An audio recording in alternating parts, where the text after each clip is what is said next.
What's happening, guys? I keep getting the engine management light come on and off.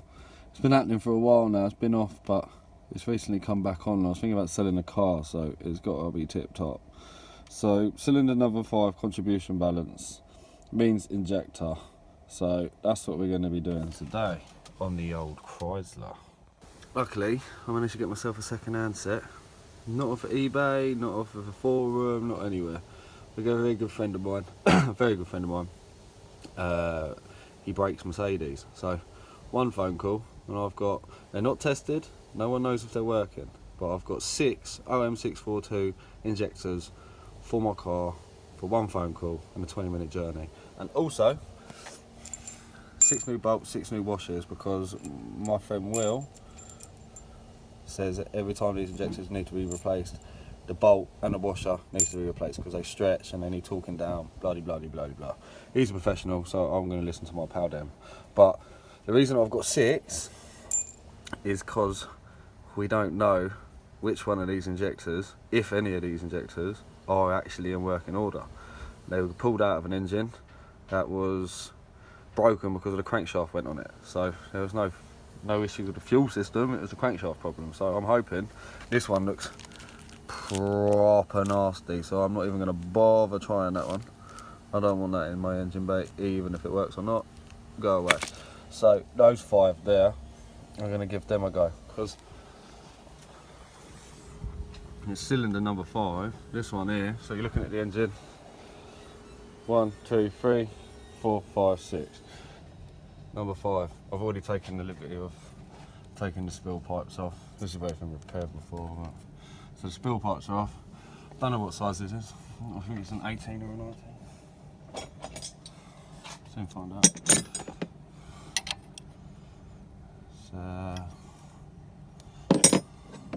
It's an 18.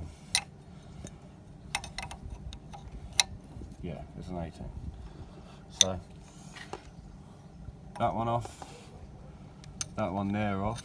Remove this pipe. Just get it out of the way. Obviously, return pipes, spill pipes, connectors have to be removed. I've undone them too, just to give me a little bit of slack there.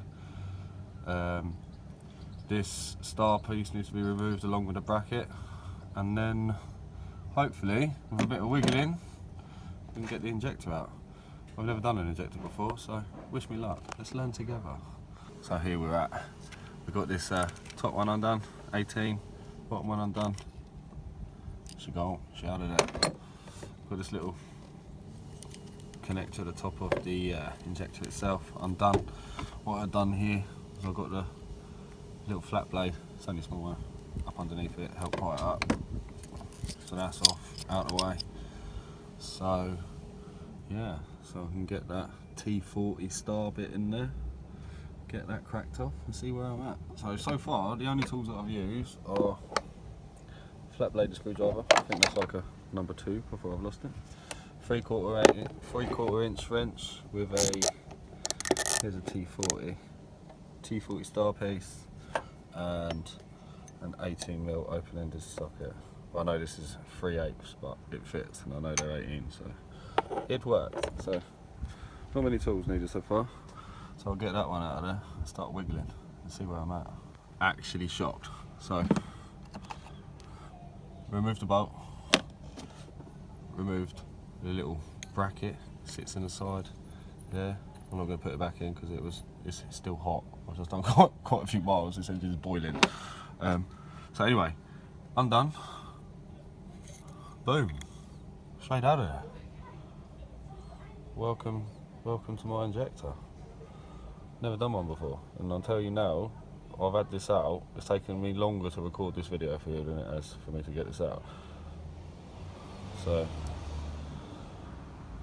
this is definitely a job anybody can do. Don't get me wrong, you probably find one that's all coked up with carbon. If you've got the Black Death, yeah, guaranteed that's going to be well hard to get out. But like I said, it just keeps coming up with this fault, so I'm just going to keep chucking injectors in it out of my selection of second-hand ones here.